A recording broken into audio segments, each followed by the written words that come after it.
Dernière minute, Michel Ndoki refait surface à Fracas Biya après Kamto. La célèbre avocate et militante politique camerounaise, Michel Ndoki, a exprimé sa consternation face aux célébrations publiques de la longévité au pouvoir du président Paul Biya, au moment où le pays était encore sous le choc d'une attaque meurtrière à Mamf, une ville de la région du Sud-Ouest.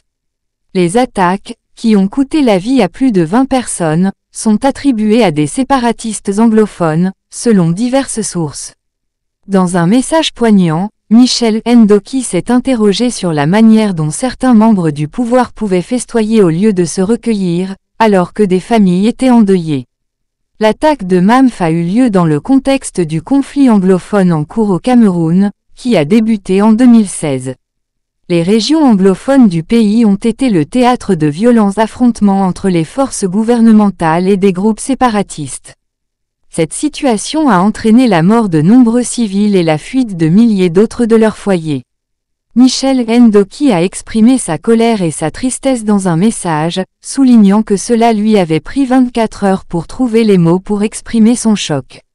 Elle a déploré l'insensibilité de certains membres du pouvoir qui ont choisi de célébrer l'anniversaire de la longévité au pouvoir du président Biya au lieu de se recueillir en ce jour de deuil national.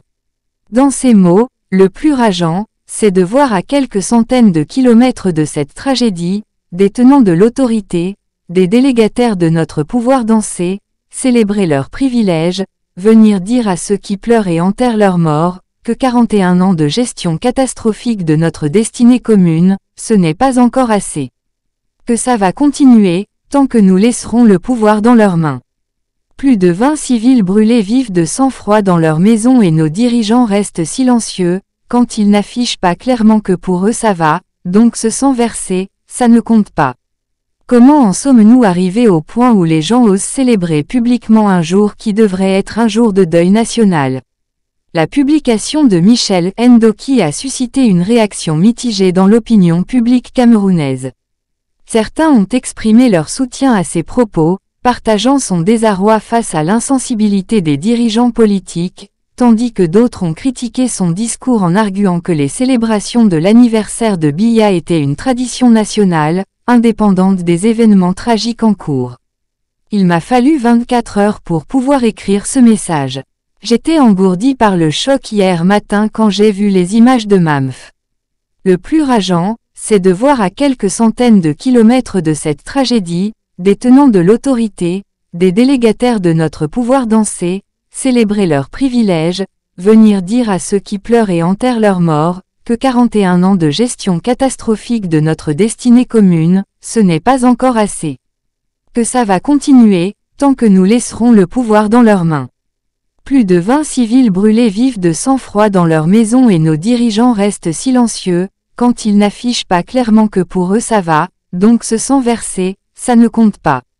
Comment en sommes-nous arrivés au point où les gens osent célébrer publiquement un jour qui devrait être un jour de deuil national ? Après Negarbu, Kumba, Guzan, certains ont prié afin que quelqu'un se réveille et fasse quelque chose. Eh bien nous avons la réponse, non.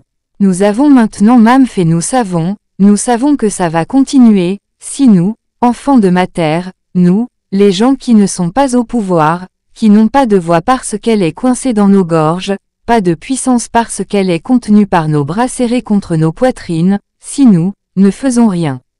Mais ils ne font guère mieux ceux d'aujourd'hui qui avant de commettre leurs crimes les plus graves, les font toujours précéder de quelques jolis discours sur le bien public et le soulagement des malheureux. On connaît la formule dont ils font si finement usage, mais peut-on parler de finesse là où il y a tant d'imprudence ? Jean de la Boétie, discours de la servitude volontaire.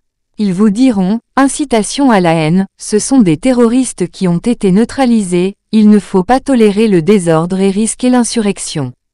Ils ne disent plus rien à ceux et celles qui ont péri dans un massacre, dans l'incendie d'un hôpital, dans une exécution sommaire parfois filmée.